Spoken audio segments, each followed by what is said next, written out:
Acontece. Vamos, grava aí, meu. Tá demorando para gravar.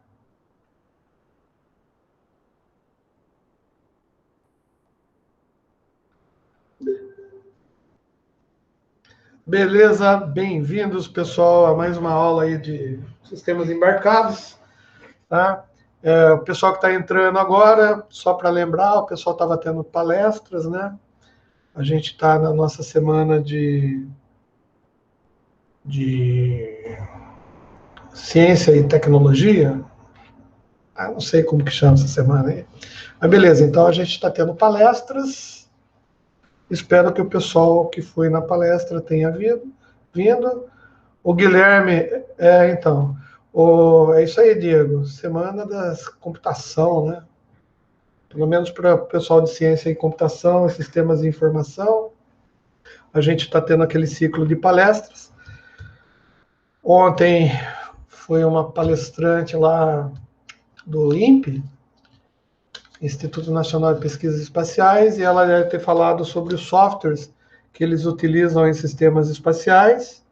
Eu, infelizmente, estava dando aula também, não pude participar. Hoje a palestra foi de lei geral, do que é mesmo? Como que chama? Lei geral de proteção de dados? É isso? LGPD? LGBT. Isso. Essa legislação, né, ela está em voga, por quê? Porque o pessoal tem muita preocupação com a utilização dos dados, tá, dos clientes das empresas, né? E existem dados que são dados sensíveis, dados que dizem respeito só a gente, né?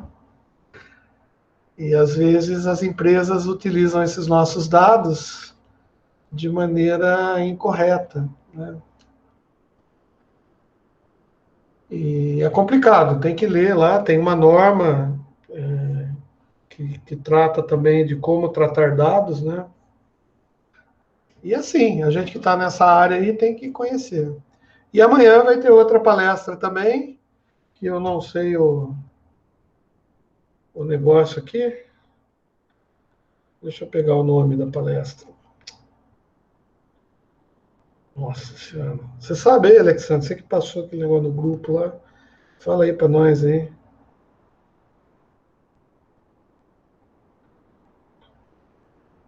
É Solange Rezende. O que ela vai falar? Ah, vai falar de alguma coisa aí. Beleza. Então é o seguinte, os interessados vão atrás aí das palestras. Eu tenho certeza que todas as palestras que o pessoal da ciência da computação e sistemas de informação está colocando são palestras interessantes, tem tudo a ver com a nossa graduação. E, olha lá, inteligência artificial no mundo real. Pô, cara, tem tudo a ver com o que a gente faz, né? Então, eu sugiro às pessoas que não têm participado, que participem, tá? E espero que a gente aprenda coisas novas. No nosso caso, né, a gente está aprendendo coisas antigas, né? Na realidade, a nossa aula aqui é de sistemas embarcados e a gente ainda está tratando daquele ponto que é muito importante para quem vai tratar de programação de sistemas embarcados, que na realidade é a parte da eletrônica, né? Porque na realidade um sistema embarcado nada mais é do que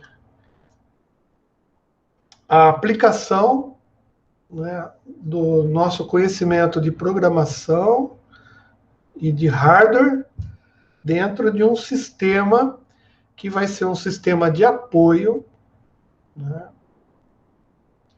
ou até um sistema total, dependendo do embarcado, né, que a gente entra, mas que vai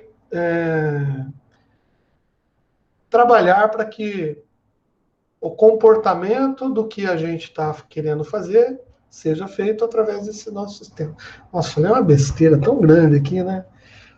Pior definição de sistema embarcado. Se eu desse uma resposta dessa numa prova minha, eu me daria zero, porque eu não fui nem um pouco coerente com o que eu estava dizendo.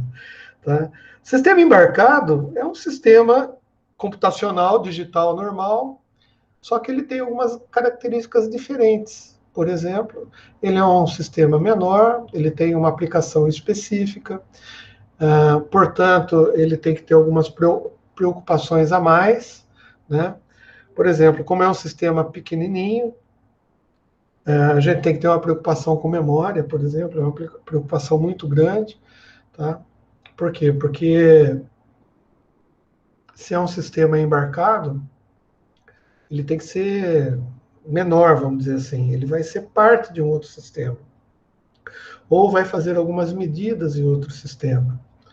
Né? Vai coletar dados em outro sistema. Então, por essas características, tá? A gente tem que se preocupar mais com eles. Geralmente, a gente chama de sistema embarcado, é um sistema embutido, é um sistema que vai, por exemplo, eu sempre cito esse exemplo da boneca, né? Porque eu não sei, eu acho que na hora que eu comecei a pensar nisso, como que eu ia explicar para vocês, veio essa ideia da boneca na cabeça e eu tô com ela no cérebro até agora, né? Por exemplo, eu vou fazer uma boneca, tá? E essa boneca vai desempenhar algumas coisas, né? Para mim, assim, algumas coisas, não sei, vai conversar comigo, vai fazer carinho, sei lá o que que essa boneca vai fazer. Mas o fato é que dentro dessa boneca eu preciso de um sistema que controle essas ações, né? Que controle movimentação do braço, frequência, né? Batimento cardíaco da boneca, se ela vai, as expressões faciais dela, né? E para fazer isso, eu contrato uma empresa para fazer um sistema que vai, um sistema digital que vai controlar todas essas nuances da minha boneca. E daí eu vou ter que fazer uma plaquinha que seja pequena, né, barata, mas que vá ficar embutida lá no meu sistema maior, que é a boneca, para que ela faça o que eu quero, né, ou o que o fabricante diz que ela faz. Né. E aí, esse sistema, por exemplo, vai ter algumas características. Uma delas, que é importante, é a autonomia. Né. A autonomia significa dizer o seguinte: poxa, eu não vou querer ficar colocando minha boneca na tomada, entendeu? Então, mas eu comprei ela para ela durar 10 anos, 20 anos, sei lá. E aí, como que faz? Então, esse sistema ele vai ter que ter uma bateria e, eventualmente, essa bateria vai ter que durar pelo tempo de uso da boneca. Né? Então, vamos dar um outro exemplo aqui, por exemplo. Lá aquelas sondas espaciais que a gente manda para a Lua, tá? Elas podem ser dotadas de um sistema embarcado, né?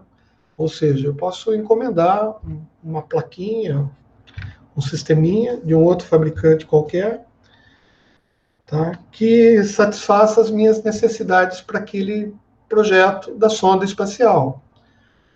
E essa plaquinha, esse sisteminha, vai ser embutido no meu projeto maior lá, quais sejam laboratório, teste de análise, sei lá o quê. E esse sisteminha vai, essa plaquinha, né, que eu vou fazer, ela vai interagir com o sistema existente lá e de repente ela pode me trazer algumas leituras, sei lá, alguns parâmetros que eu possa avaliar remotamente, por exemplo, através de uma comunicação interespacial aí qualquer. Só que é uma plaquinha só, não é o sistema como um todo. É uma plaquinha terceirizada que eu vou embutir lá e vou colocar uma programação dentro dessa plaquinha para que ela faça o que eu me propus a fazer para o solicitante. Tá? Então, essa plaquinha é o que a gente chama de sistema embarcado. Hoje em dia, a principal característica, então, do sistema embarcado é ser pequenininho, né? É ter autonomia, no caso dessa plaquinha. Eu sei que o sistema deles lá, da sonda, eles usam placas solares para carregar e para ligar as coisas deles, né? Então, esse sistema embarcado, eu posso fazer uso desse sistema de carregamento. Então, no meu sistema embarcado, eu vou considerar, tá, que uma autonomia de algumas horas, que são as horas que está de noite, lá na Lua, não está em contato com o Sol. Né? Por quê? Porque eu vou utilizar o sistema solar da própria sonda para fazer o meu sistema funcionar. Ah, mas existem outras maneiras, porque eu só estou pensando agora no quesito autonomia, para o meu sistema funcionar. Mas tem outras coisas que a gente tem que levar em consideração. Quais são as outras coisas? Por exemplo, o meu programa. Né? A gente está trabalhando com programação. Então, o meu programa, por exemplo, ele tem que ser um programa que ele vai ficar funcionando constantemente. Enquanto a sonda estiver andando lá, estiver lá em Marte, na Lua, me mandando informações, esse meu sistema, esse meu software, ele vai ter que ficar rodando constantemente. Mas como é um sistema embarcado, né, a gente entende que é um sistema que a gente não vai poder ficar, o hardware, a gente não vai poder ficar trocando, tá? E muito menos o software. Tá? Ele foi proposto para fazer uma determinada ação, no caso, coletar algumas coisas e mandar de volta para a Terra. Tá? E ele vai ter que ficar rodando sempre com esse software. E se acontecer, por exemplo, um pane no painel de captação de energia lá da sonda? Né? O que vai acontecer? Bom, eu tenho que prever que esse sistema embarcado, a hora que ele tiver alimentação, né, bateria funcionando, ou tomada, ou qualquer coisa, que ele dê boot sozinho, né? O boot que eu quero dizer é o seguinte, ele faça a rotina de checagem, assim que a alimentação retornar, ele faça uma rotina de checagem para ver se não tem nada de anormal nele, e ele consiga dar o comando para que o software consiga rodar de novo e ficar eternamente rodando. Para isso, eu tenho que entender as características do cliente, como que o meu sistema vai se interagir com o sistema dele. E então eu tenho que ter essas preocupações em mente. Então, se a gente for ver, a grosso modo, um sistema embarcado ele não difere de um sistema digital qualquer. Né? Um sistema embarcado ele vai ter interfaces de entrada-saída, interfaces de controle, interfaces de leitura, sei lá.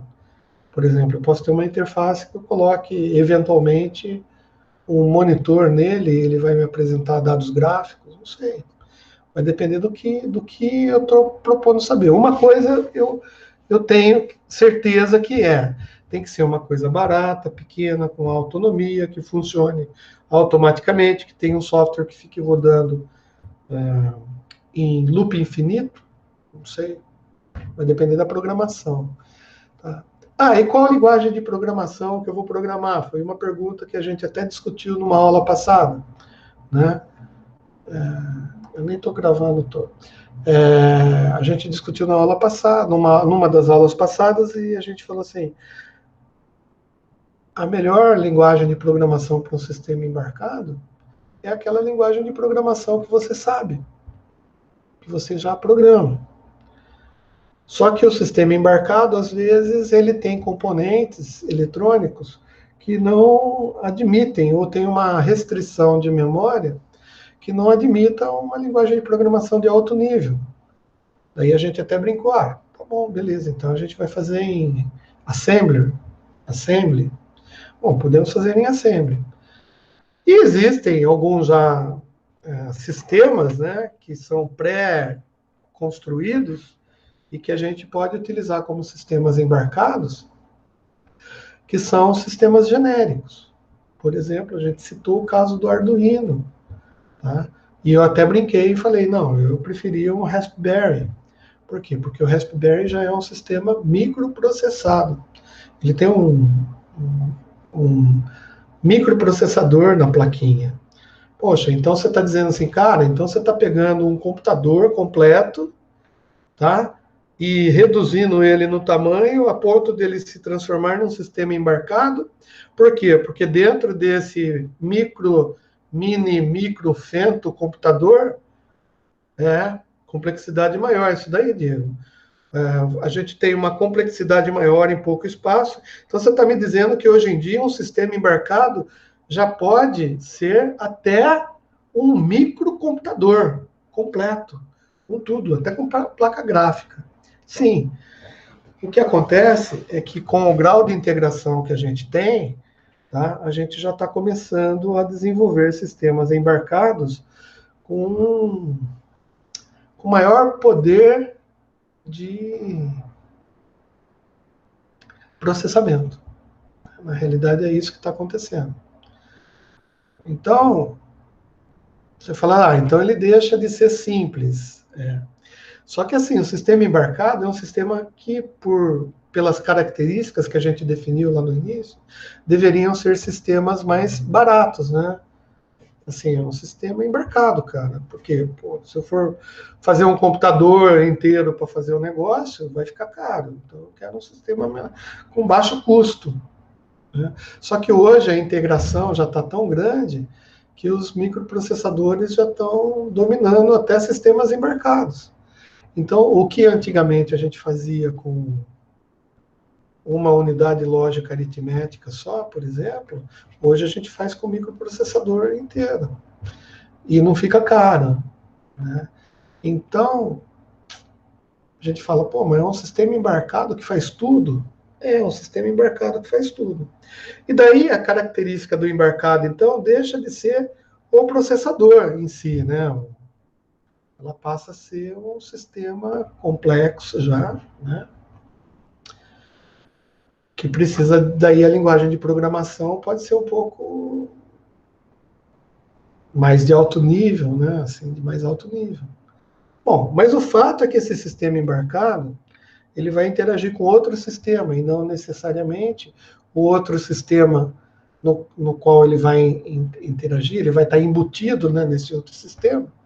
Pode ser um automóvel, pode ser um foguete, pode ser uma geladeira, pode ser a minha boneca, pode ser um robô, né, pode ser que mais? Uma televisão, né? Pode ser um sistema controlador de dispositivos empresariais. Não sei, você pode dar o nome que você quiser. O fato é que o sistema embarcado, então, ele vai ter que interagir com esses outros sistemas. Só que esses outros sistemas, às vezes, eles fornecem para a gente informações que não são digitais. Né? E, para tanto, a gente teve que aprender assim, a converter sinais digitais em sinais analógicos em sinais digitais para que o nosso sistema embarcado possa utilizar esses sinais, né, possa guardar, possa manipular, possa controlar e possa dar comandos para que esses sistemas analógicos funcionem. Só que para dar comandos, a gente precisa entender um pouquinho de hardware. Por quê? Porque alguns desses sistemas, eles precisam de uma demanda de corrente elétrica, uma demanda de tensão, tá, que seja maior do que o nosso sistema digital possa fornecer. Porque o nosso sistema digital embarcado, ele tem bateria, né? Ele tem portas lógicas, né? Barramentos de controles, barramentos de interface. Só que esses barramentos, como ele trabalha com economia, vamos dizer assim, energética, né, de energia, pode ser que ele não consiga suprir uma corrente elétrica, uma tensão para movimentar o braço do robô, tá? O aquecimento em algumas partes da minha boneca. tá? O entendimento, ou a transmissão, né? A potência para transmitir o sinal de Marte para a Terra. Então, o sistema embarcado em si não consegue fazer isso. Então, a gente tem que utilizar de hardware, os hardwares disponíveis, para a gente fazer isso daí funcionar. E por conta disso, a gente começou a aprender alguns componentes eletrônicos, né?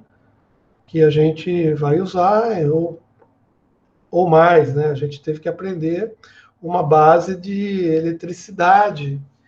Então, a gente precisou aprender o que é corrente elétrica para a gente entender essa necessidade. Então, o cara que for trabalhar com sistemas embarcados, tá, ele vai ter que entender de programação, sim, mas ele vai ter que entender do hardware. Por quê? Porque os sistemas embarcados, eles são sistemas específicos que às vezes vão demandar coisas que a gente em computação não aprenderia, né? Talvez a gente precisasse contratar ou dispor na nossa equipe de projeto, tá, de um engenheiro eletricista, de um engenheiro mecânico, tá, para que eles nos dessem subsídios de conhecimento para que a gente pudesse fazer a programação correta do nosso embarcado, para ajudar o projeto como um todo, né? Só que para conversar com o cara que fez engenharia elétrica, para conversar com o cara que fez engenharia mecânica, a gente tem que aprender um pouquinho do engenheirês. Por quê? Porque o cara lá também vai ter que aprender um pouquinho de programação. Por quê? Porque você vai ter que explicar para ele, ó, cara, isso que você está pedindo para fazer, eu não vou conseguir fazer só com programação, eu vou precisar fazer uma interface, e essa interface vai ter que usar coisas que eu não conheço. Tá? Daí ele vai começar a fazer perguntas para você e você vai ter que entender um pouco daquilo. E é por isso que a gente aprende o que é corrente elétrica, o que é lei de Ohm. A gente já aprendeu em física, na realidade, né? Calcular resistência, resistor. A gente tem que aprender o que é um capacitor. Talvez enxergar o capacitor como possibilidade de acumular cargas elétricas, que é uma das funções específicas lá do capacitor. Mas a gente pode também ver o capacitor, uma atuação dele como filtro.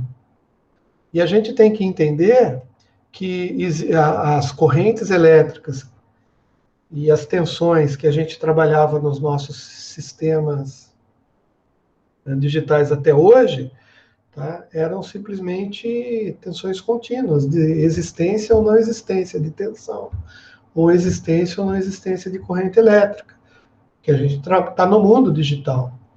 Mas a gente viu que a gente tem correntes elétricas que são contínuas e correntes elétricas que são alternadas. E o nosso sistema embarcado pode ter um programa que vai controlar um motor que utilize corrente alternada para fazer ele funcionar.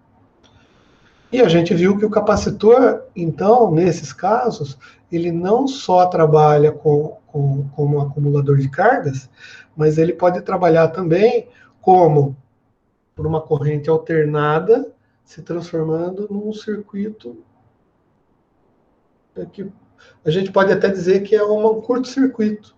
Porque para a corrente alternada, dependendo da frequência que você tem essa alternância, da quantidade de ciclos, né, que você faz essa corrente alternada por segundo, o capacitor se transforma como um curto-circuito pro fio. Mas para os bits, que são em correntes contínuas, esse mesmo capacitor, no mesmo local do circuito, ele funciona como uma barreira, ou seja, ele só vai ter corrente naquele determinado ponto do circuito enquanto ele estiver carregando. Porque depois do momento que ele acabar a carga dele, entre uma carcaça e outra, né, ele tem um isolante ali. Então, para a corrente contínua, ele funciona como se fosse um isolante. E esse tipo de trabalho do capacitor a gente determina como filtro. Tá? Então, para a corrente alternada, o capacitor funciona como um fio. Mas para a corrente contínua, ele funciona como um circuito aberto. Tá? E para a corrente alternada mesmo, conforme as frequências que a gente trabalha, tá? Ele pode se transformar em filtro. O que eu quero dizer com isso? É que ele pode filtrar frequências mais altas e filtrar menos frequências mais baixas. Tá? E é para isso que a gente estudou o capacitor. Tá? E agora, a gente viu também, né, que mesmo que ele esteja trabalhando com corrente alternada, a corrente alternada em cima de um capacitor, ela sofre um determinado atraso, ou o que a gente chama de defasagem. E essa defasagem, ela, de uma certa maneira, ela atrasa o ciclo de carga e de descarga do capacitor em relação à fonte de alimentação que a gente está colocando no circuito.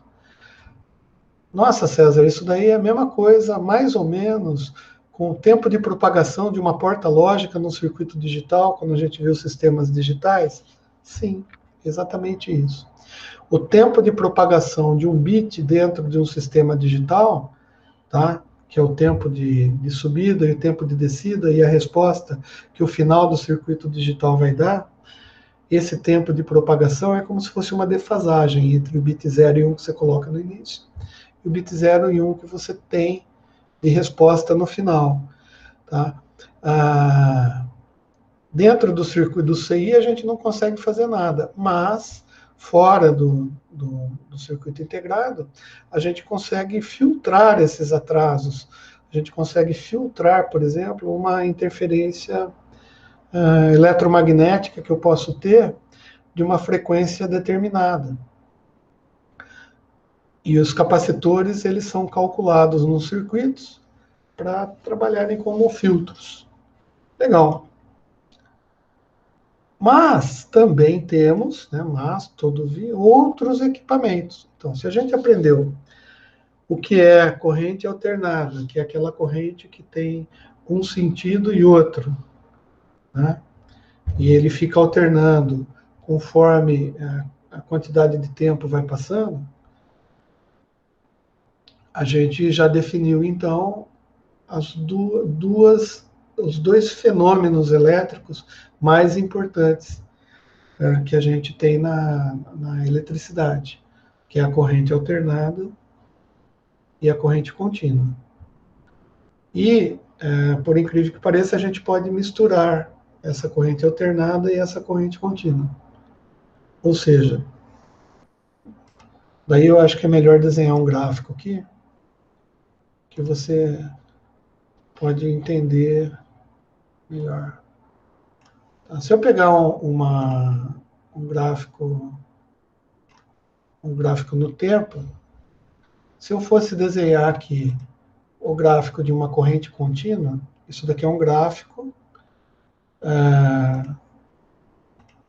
em duas dimensões, no domínio do tempo, né?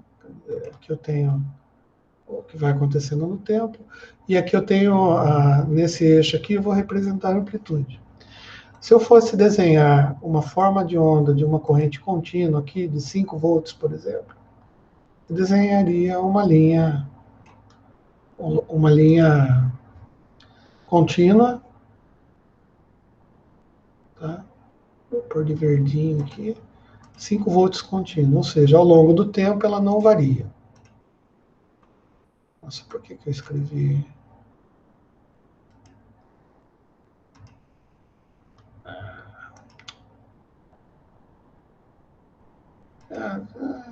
Formatar texto, cara.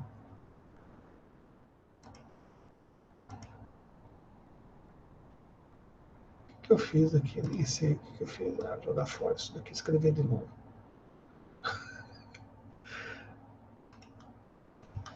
É um T. Só isso que eu quero, só um T. Eu não quero formatar nada. Que estava selecionado, né? Bom, beleza. Então, o que significa um gráfico assim? Significa que eu tenho uma tensão de uma certa amplitude, no caso 5 volts, constante ao longo do tempo. Bom, e se eu fosse determinar corrente alternada nesse gráfico? Bom, corrente alternada, a gente viu lá na aula passada que seria como se fosse uma senoide. E uma senoide é mais ou menos isso, tá? Ela tem um pico máximo, ela vai variando, né? Ou seja, nesse tempo, até esse determinado momento, a gente vê que a corrente ela acontece num único sentido, tá? Ou seja, ela tá, tudo bem que ela está começando no zero, está aumentando, aumentando, aumentando. Que slide que eu tô? Eu não estou apresentando? Ih, cara, espera aí. O que aconteceu? Eu estou no 29. Então, espera aí, alguma coisa está errada aqui. O que vocês estão vendo deve ser outra coisa. Deixa eu parar a apresentação.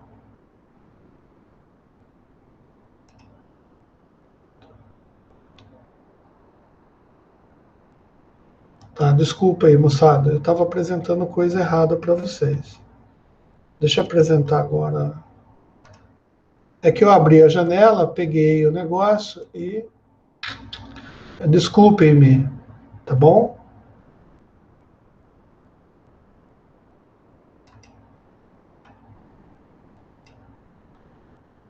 Tá. Agora vocês estão vendo. Beleza? Desculpa aí, gente. Foi erro meu aí, tá?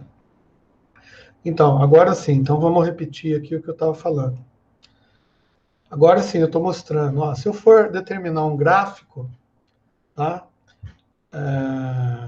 Um gráfico de corrente contínua, que eu falei assim, ao longo do tempo, tá? E amplitude, se eu fosse representar uma corrente contínua no tempo através de um gráfico, eu desenharia uma linha reta, onde estaria estabelecido aqui uma tensão, uma certa amplitude, ao longo do tempo constante. Isso é corrente contínua, ou seja, ela está indo só numa direção, na realidade, né? Se eu fosse determinar uma corrente alternada nesse gráfico, eu faria algo assim. Tá? Esse gráfico vermelho aqui seria a minha representação de uma corrente alternada. Só que corrente alternada, a gente percebe que desse tempo até esse tempo aqui, exatamente aqui onde eu estou com o mouse, essa corrente alternada, ela flui num sentido, num único sentido, que é, sei lá, positivo. Tá? Ela está indo num sentido. Tudo bem que ela começa crescendo, ela atinge um pico máximo e ela começa a diminuir, diminuir, diminuir até chegar nesse ponto. Tá? Mas até aqui, vocês concordam comigo que, apesar da corrente estar crescendo ou diminuindo, ela está no único sentido, né? Que é o sentido positivo, vamos dizer assim. A partir desse momento para cá, ela se inverte. Ou seja, a corrente começa a acontecer no outro sentido, que nesse caso eu chamei de sentido negativo. Tá? Ou seja, ela inverte o sentido de acontecimento, a gente já viu isso na aula passada. Beleza, mas o que acontece? Cara? Se eu pegar uma forma de onda, eu vou desenhar uma terceira forma de onda aqui. Ó.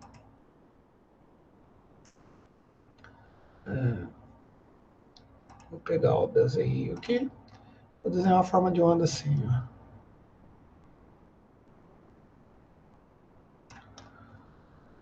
Ó. Pô, cara, isso daí é uma função matemática bem esquisita, para falar a verdade, né? É amarelo, tá? Apesar de ter um aumento, uma diminuição, um outro aumento, uma diminuição, chegou quase no zero, foi para lá, não sei o que lá, diminuiu, aumentou, foi muito grandão, voltou.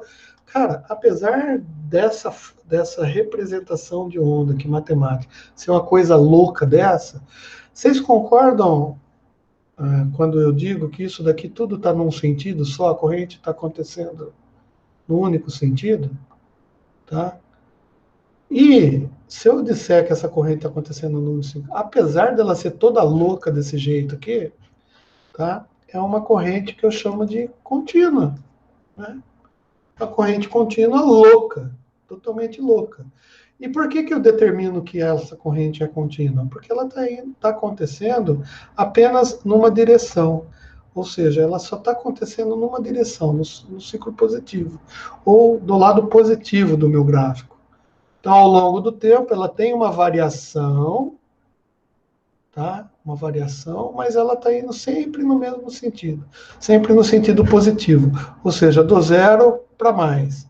Ela consegue aqui chegar até o zero, mas ela está para mais. Bom, então, esse conhecimento, esse conceito de corrente contínua ou corrente alternada, ela é muito mais sutil, um pouco mais complexo do que a gente pensa. Porque essa corrente aqui, ó, apesar de estar variando no tempo, ela só está indo num sentido, só no positivo. Tá? Portanto, as cargas estão sempre saindo do lugar de menor potencial e indo para o maior potencial. Da mesma forma, tá? Que quando eu pego um conjunto de bits,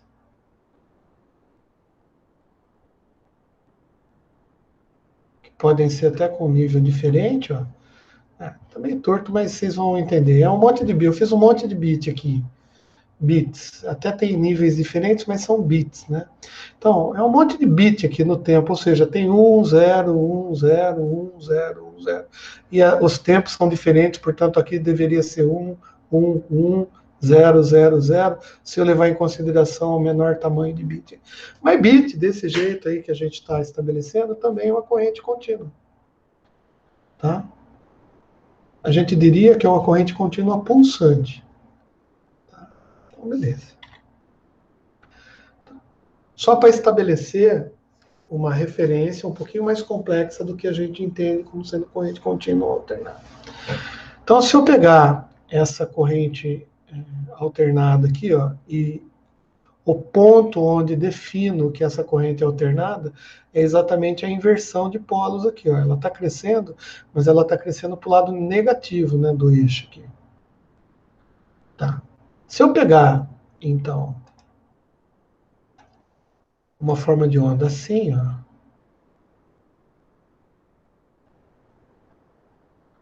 vocês concordam comigo que isso daqui também é uma corrente contínua?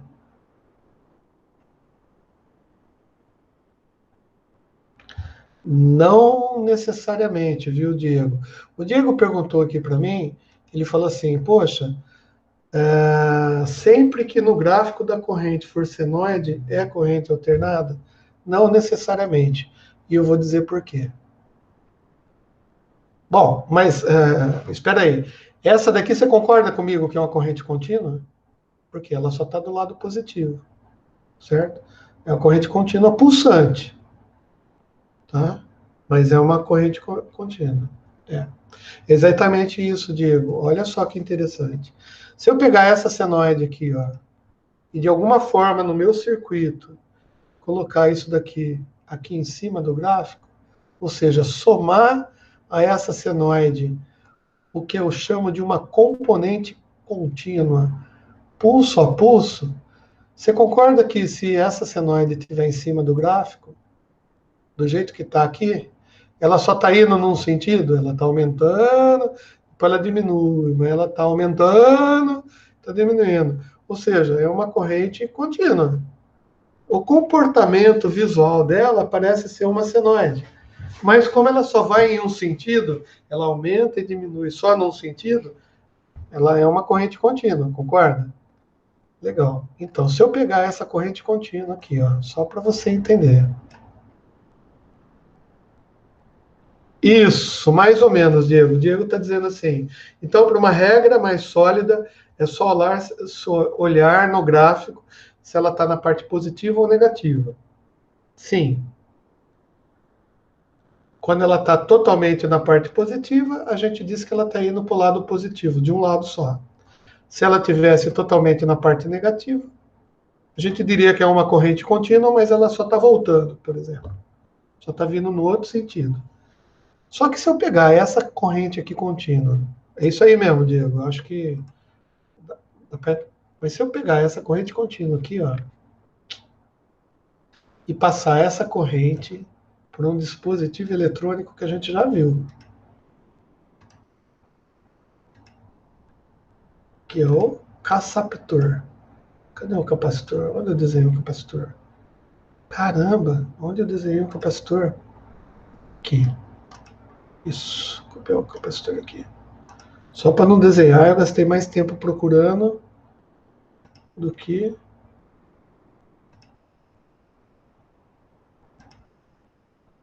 Cadê o gráfico que eu estava aqui?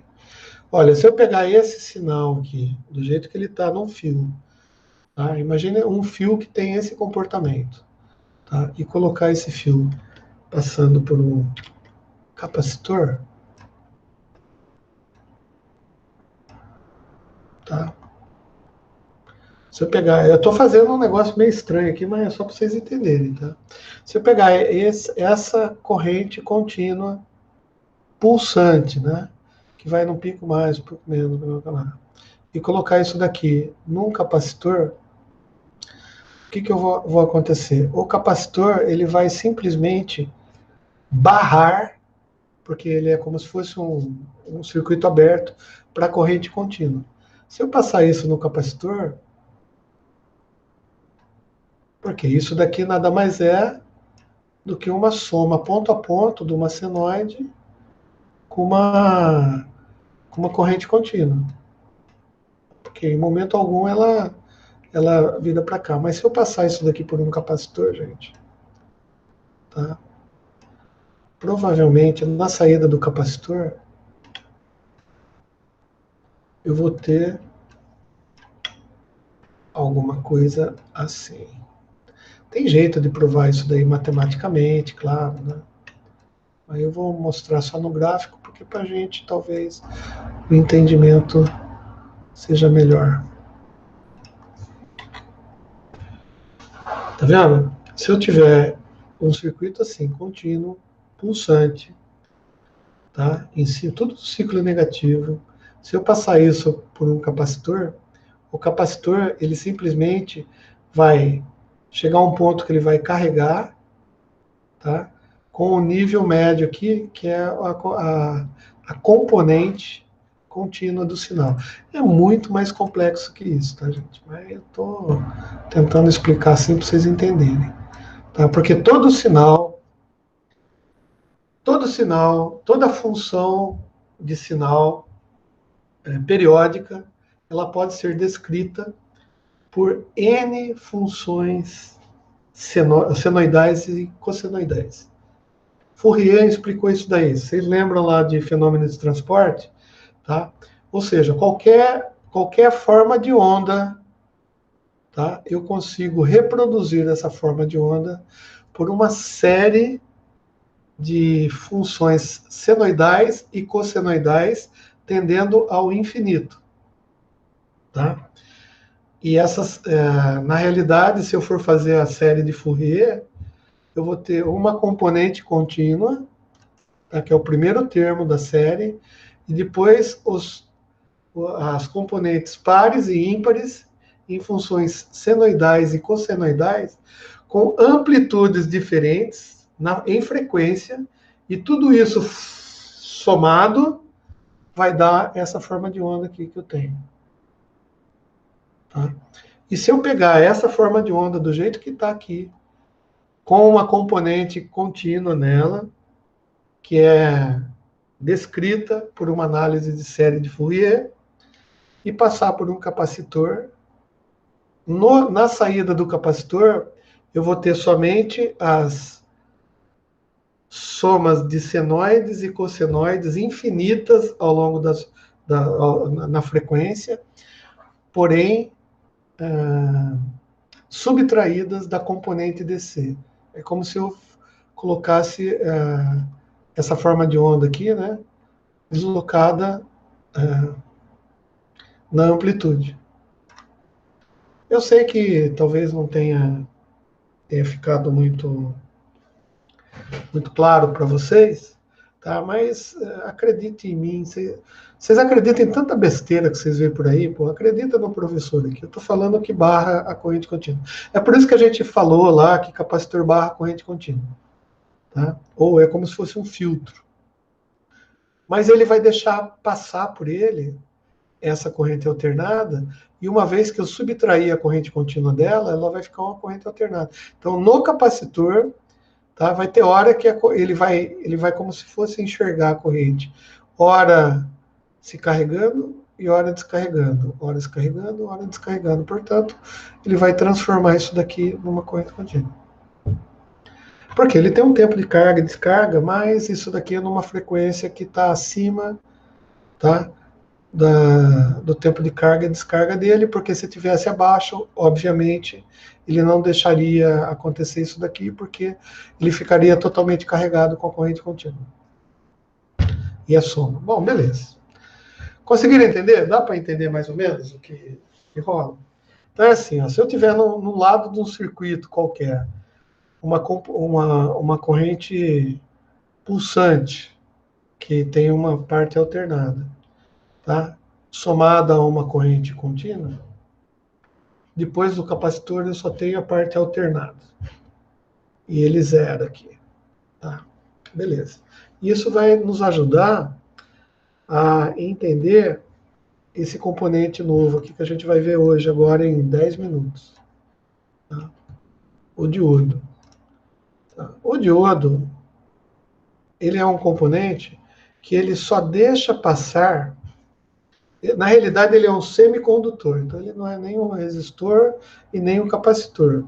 Ele é um dispositivo que está dentro da classe que a gente chama de semicondutores.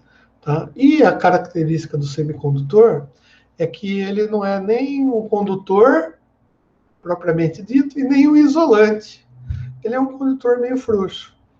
Tá? E por características físicas da composição do material no qual ele é feito, que no caso dos diodos pode ser germânio ou silício, tá? Você consegue misturar componentes, material junto, formar como se fosse uma liga. Né? Não é metálica porque o semicondutor não é característico de metal, né? No caso é um semi-metal. Mas o fato é o seguinte, ó, você pegar um silício, que é um semicondutor, e se você jogar boro nele, misturar com boro, tá? Ele vai ficar um silício com boro, né? Mas o boro e o silício, eles vão se combinar de tal maneira que o composto que vai ficar lá, ele vai facilitar mais o transporte de cargas positivas, por exemplo, dentro dele. Lembra de carga? Carguinha positiva, então.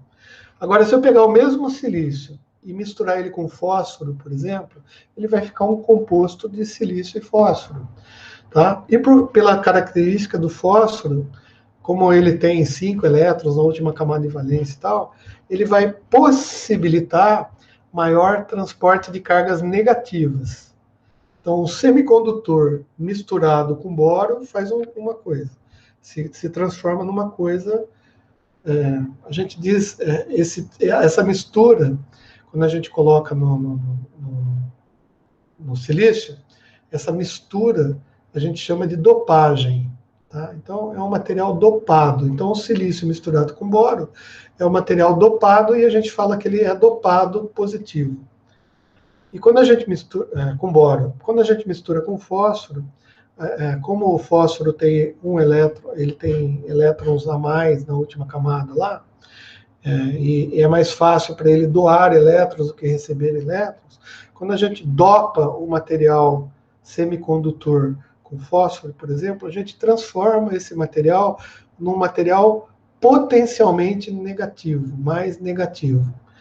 Bom, é claro que se a gente fosse fazer curso de eletrônica, se vocês quiserem, eu posso até entrar mais a fundo na constituição mecânica, tá, desse cristal dopado desse jeito.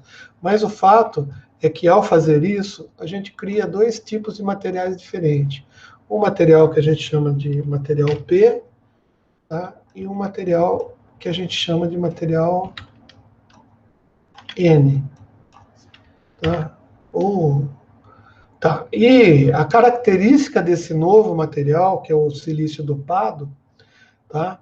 Ele tem mais facilidades para carregar cargas, ele tem mais elétrons livres aqui, e aqui ele tem mais lacunas, onde a gente entende por lacuna é uma possibilidade de receber elétrons, tá? Enquanto que aqui ele tem uma capacidade de ceder elétrons. Deixa até, eu não lembro quais foram as cores que a gente colocou, tá? Mas eu acho que mais ou menos isso. Bom, beleza. Então, assim, um material dopado do tipo P, misturado com boro, sei lá.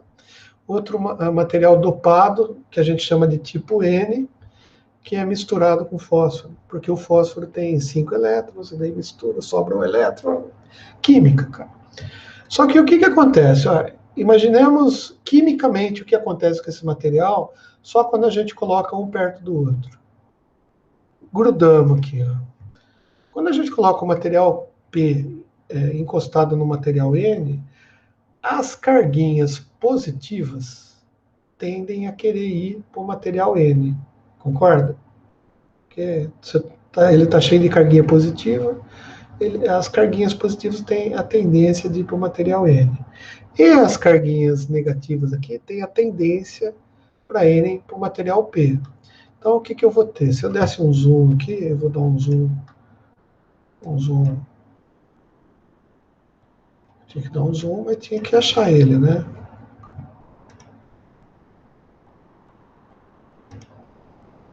Então, né? Pra você ver como que a gente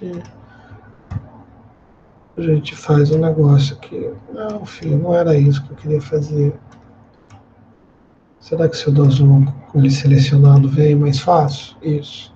Ó, então, daí o que eu vou ter aqui? Eu vou desenhar umas carguinhas de novo aqui.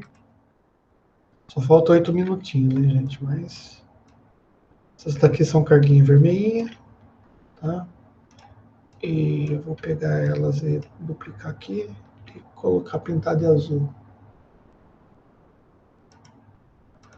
Tá? Beleza. Já deu, vai. Então é o seguinte, as carguinhas azuisinhas aqui, ó, elas vão tender a vir para cá, né?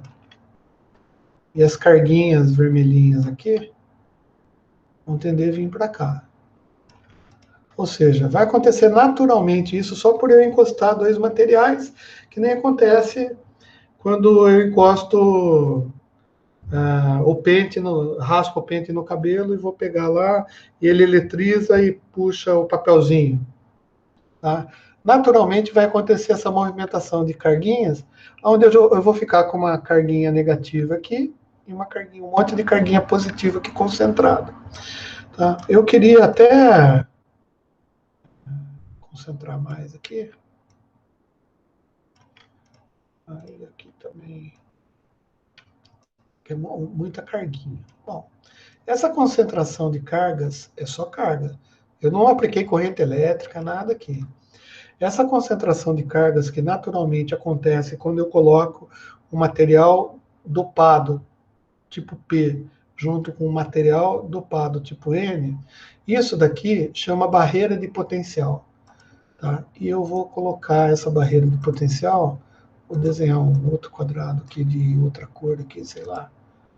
Tá? Barreira de potencial. E vou colocar aqui assim. Tá?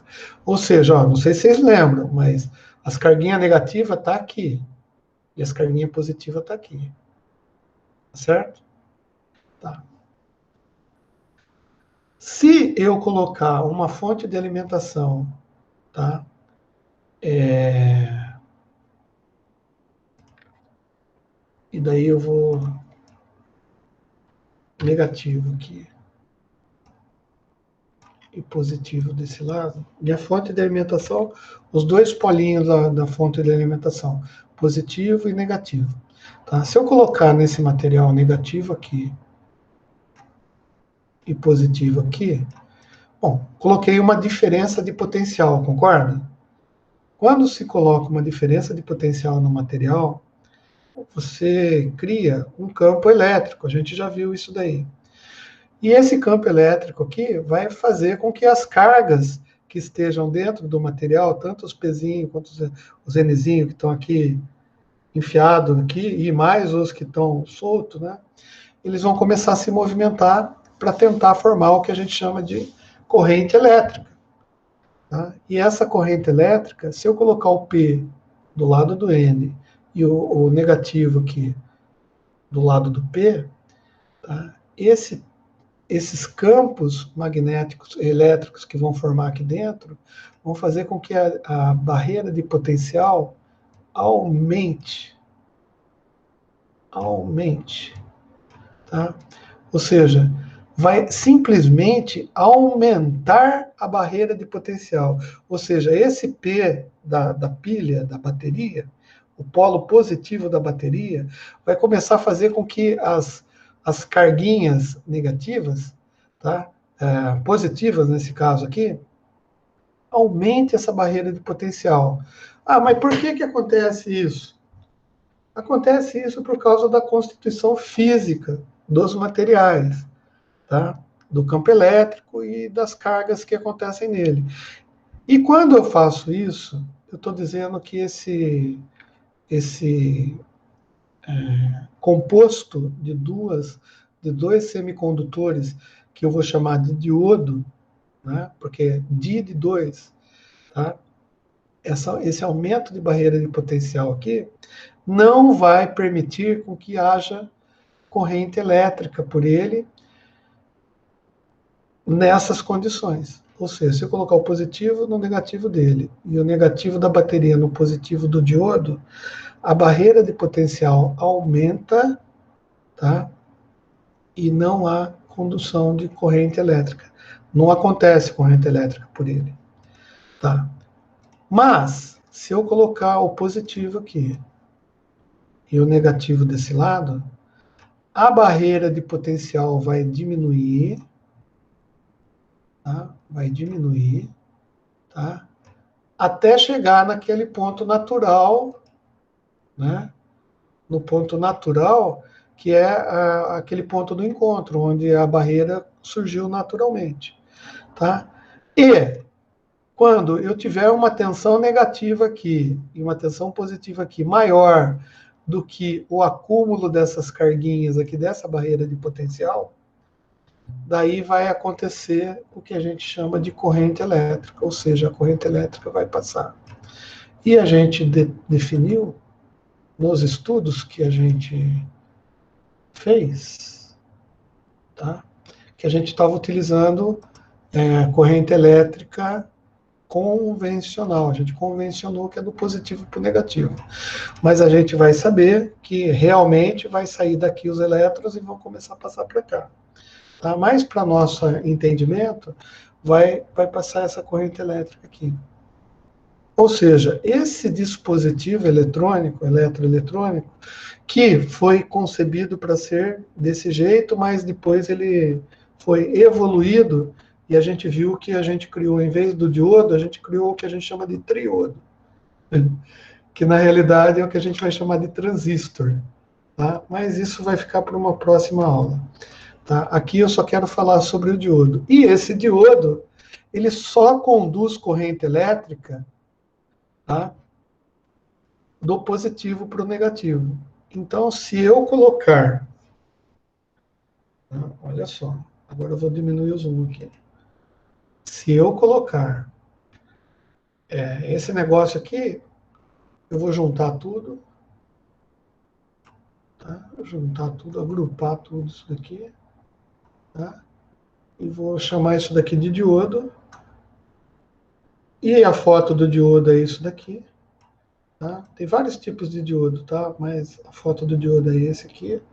Vou até virar, porque o lado positivo é esse lado marcadinho aqui, ó. Esse daqui é um outro diodo. E eu também vou virar ele, porque o lado marcadinho, que é esse prateadinho aqui, ó, é o lado positivo dele, tá? Então, se eu pegar esse diodo e colocar uma tensão igual essa, vocês viram, né, no capacitor o que acontece. Bom, no diodo, eu vou pegar essa tensão alternada aqui, ó, eu vou passar pelo dispositivo, e a última coisa que eu vou falar, e depois eu vou parar a aula, porque já passou do tempo, né? qual que vai ser a forma de onda resultante? Bom, isso daqui é uma forma de onda alternada. Então, está chegando aqui, ó, está positivo aqui, não está? Então, bom, a gente sabe que ele vai transmitir corrente do lado positivo. Então, aqui, no lado de saída, eu teria a mesma forma de onda. Vou desenhar em cima. Tá? Vou desenhar em cima. Só que desenhar, primeiro eu desenho, depois eu seleciono a cor, né, para variar. Ó, enquanto tiver positivo, o diodo vai estar conduzindo. Então, ele vai conduzir aqui. Tá? Depois ele vai conduzir aqui. Chega nesse momento aqui, a polarização inverte. Portanto, o diodo vai ficar com o lado invertido. Né? Bom, então, em vez de conduzir, vai aumentar a barreira de potencial. Ele não vai conduzir. Então, ele vai ficar sem conduzir, porque ele vai estar polarizado, como a gente diz, reversamente. Então, durante esse semiciclo aqui, ele não vai conduzir. Mas, no outro semiciclo, ele vai começar a conduzir de novo. Tá? E depois, ele não vai conduzir de novo. E depois, ele vai começar a conduzir. Ou seja, uma forma de onda alternada colocada num diodo,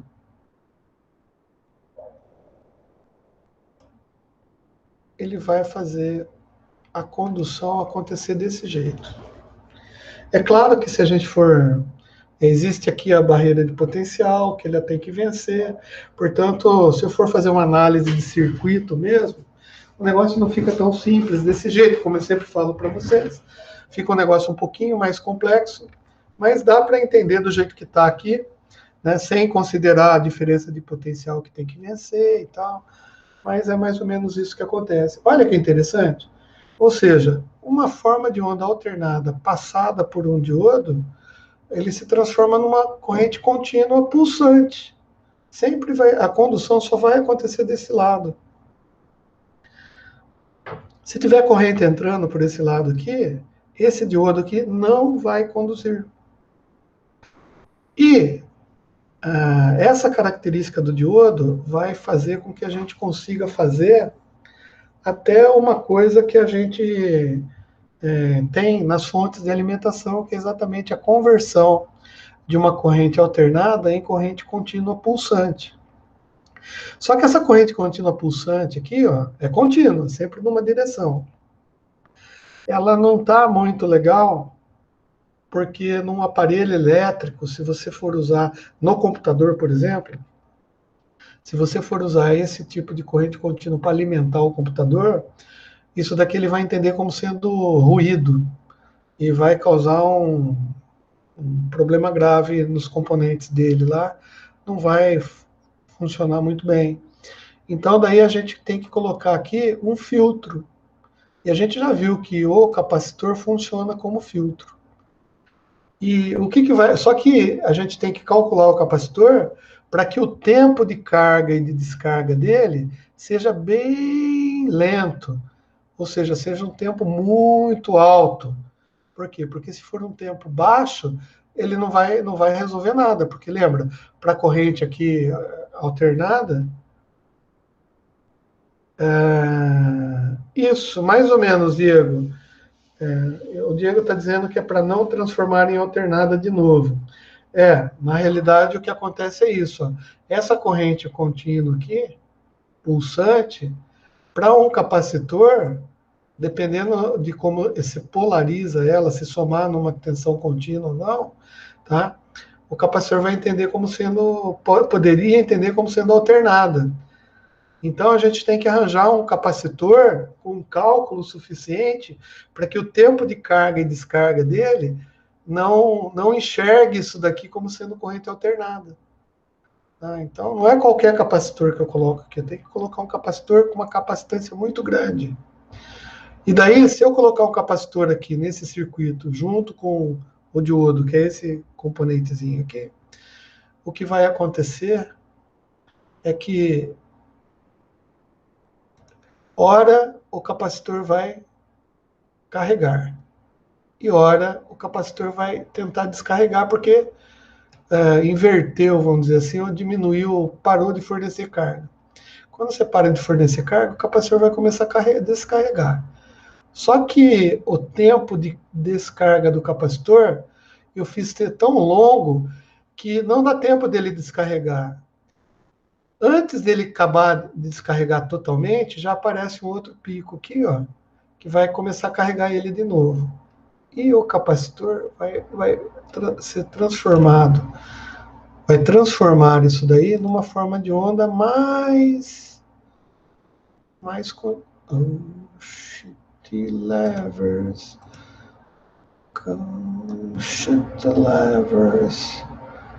contorno da forma, puta merda, forma aqui, contorno da forma, então contorno da forma, é esse sinal aqui que eu já comecei, já dei o sono, já comecei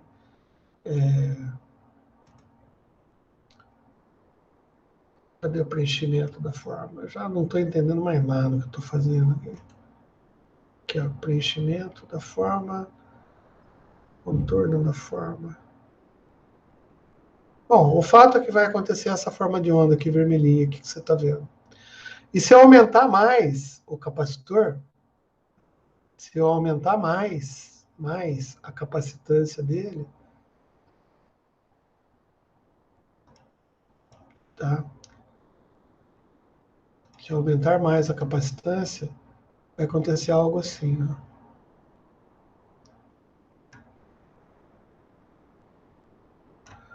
Tá, que é esse cara aqui, e agora sim eu vou colocar em laranja, deixa eu aumentar a grossura aqui, e vou colocar em amarela. Tá? Ou seja, esse vermelhinho aqui de baixo, que eu selecionei agora, espero que eu tenha selecionado agora, é quando a capacitância não é suficiente para manter a carga dele, porque é a corrente contínua, né? Estou trabalhando com corrente contínua pulsada. Agora, se eu aumentar a capacitância dele, está vendo que ele começa a aumentar mais o tempo de descarga? Então, ele vai começar a deixar mais reto o negócio aqui. Mas ainda não é uma contínua igual essa, lembra? Que a gente tinha feito lá certinho, sem problema nenhum, né? Que a gente desenhou retinho aqui, ó. Tá?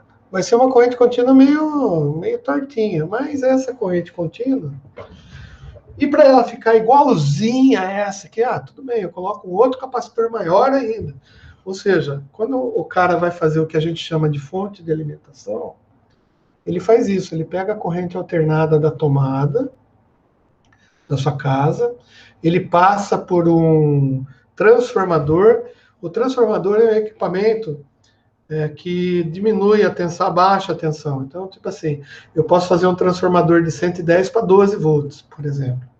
Ou de 110 para 5 volts. Não tem problema nenhum. Você constrói lá, depois a gente fala um pouquinho do transformador também. Tá? Beleza. E depois, quando tiver 12 volts, vai estar 12 volts alternado, que nem essa vermelhinha aqui. Daí eu ponho o diodinho lá. Se eu coloquei o diodinho, o circuito já vai ficar pulsante. 12 volts pulsante. Se eu colocar um capacitor, já vai ficar 12 volts, ó, esse azulzinho aqui, 12 volts pulsante também, mas um pulsinho menor, né? Isso daqui o cara chama de ripple, tá? Essa voltinha aqui. E daí, se eu colocar um capacitor um pouquinho mais poderoso lá, o tempo de descarga dele é muito longo. Tá? O que determina o tempo de carga e descarga do capacitor é o tal. O tal é a relação entre o resistor e o capacitor no circuito. É um circuito capacitivo-resistivo em que o tempo de carga e descarga do capacitor vai depender da multiplicação do resistor pela capacitância. Beleza. Só que a curva de carga e descarga é uma curva exponencial e ela é dada por E elevado a menos T sobre tal. E para o capacitor carregar ou descarregar totalmente, o tempo tal lá, que é o R vezes o C, tem que ser no mínimo 5. 5 vezes isso. Que daí com 5 vezes tal, eu consigo ter a carga plena do capacitor. Ou seja, para eu carregar o capacitor na corrente contínua, eu tenho que colocar ele numa corrente contínua e deixar pelo menos 5 tal, 5 vezes o R vezes o C. Se eu tirar antes, ele vai ficar carregado, mas não vai ficar carregado totalmente. E para descarregar a mesma coisa. Ou seja, tempo de carga e de descarga depende exatamente do tempo. Tá? Aqui ó, a gente está usando 60 Hz, por exemplo, 60 vezes por segundo, que é o tempo que a gente tem na tomada de corrente alternada na casa da gente. 60 Hz, né? Hertz é um ciclo por segundo. Então, 5 tal seria 5 vezes 60. 5 vezes 300 Hz. Bom, 5 vezes 60, 300 Hz. É uma frequência menor do que 300 Hz. Portanto, significa frequência ao verso do tempo. Dá para você calcular o tempo aí que você precisa, no mínimo, para fazer com que o capacitor descarregue ou descarregue totalmente. Estou falando bem rápido isso, porque para a gente não importa muito esses tempos, né? A gente não vai fazer cálculo de fonte de alimentação. Mas é importante a gente saber, porque às vezes a gente pega uma fonte de alimentação que está com ripple grande, e isso daqui pode causar ruído no nosso circuito. E se causar ruído no nosso circuito, a gente tem que filtrar colocando um capacitor maior para deixar isso daqui melhor. Então, é isso aí. Ou seja, a gente aprendeu mais o diodo, né? Para que serve o diodo? O diodo ele só conduz de um lado para o outro. Né? Para ele conduzir, ele tem que estar ele só conduz da parte positiva para negativa. Né? Ele é construído ou da parte negativa para positiva se você colocar negativo desse lado. Tá? E é uma pecinha, um componente eletrônico. Tem esse daqui, tem vários tipos, mas não era isso que eu queria fazer, né? Tô com sono, gente. Vocês entenderam isso daqui. Beleza? Então, daí na aula que vem, cara, a gente vai pegar esses conceitos aqui que a gente viu e vai começar a desenvolver um driver. Não, a gente não vai projetar driver nenhum, mas vai entender por que a gente precisa desses componentes aqui para fazer com que esses componentes ajudem a movimentar um motor, por exemplo. Tá? Ou ajude a dar um comando para o braço robótico se movimentar. Ou dar um comando para a antena parabólica apontar para o satélite. Tá? Então tem um monte de coisa que dá para a gente fazer com sistemas embarcados que a gente vai usar esses componentes. Tá bom, gente? E a programação? Putz. Cara, com capacitor a gente pode arranjar um jeito de pegar a quantidade de bits que eu colocar aqui, e em vez de deixar um negócio pulsante de bits, eu posso fazer uma média aqui, e com capacitores eu consigo fazer uma tensão média de bits. E com essa tensão média de bits, lembra que eu falei para controlar o LEDzinho, a cor do LED, do RGB? Eu posso controlar tensões a partir de pulsos. Né? Fonte chaveada, a fonte do computador que você usa aí, do seu laptop, desktop, é uma fonte chaveada. Uma fonte chaveada, ela usa componentes eletrônicos para ficar dando picotes em parte da senoide, né? E daí o que acontece? Você põe um filtro para ficar meio reto, assim, e daí na média você consegue tensões diferentes. Que é o que eles chamam de PCW ou PWM do computador, que vai controlar um monte de coisa dentro do computador, inclusive clock. Você consegue, através de software, controlar clocks através de PWM. Tá? É um monte de coisa que dá para a gente ver em sistemas embarcados. Né? Então, não esquecer que a gente está vendo sistema embarcado. Né? Mas o sistema embarcado, gente, é aquilo que eu falei, é a mesma coisa. Sistema embarcado é a mesma coisa, quase que um sistema complexo, desembarcado. Beleza? Deixa eu parar de gravar então, que eu já falei demais, estou morrendo de fome, já passou 14 minutos da aula e eu não estou nem achando interromper gravar. Interromper gravação.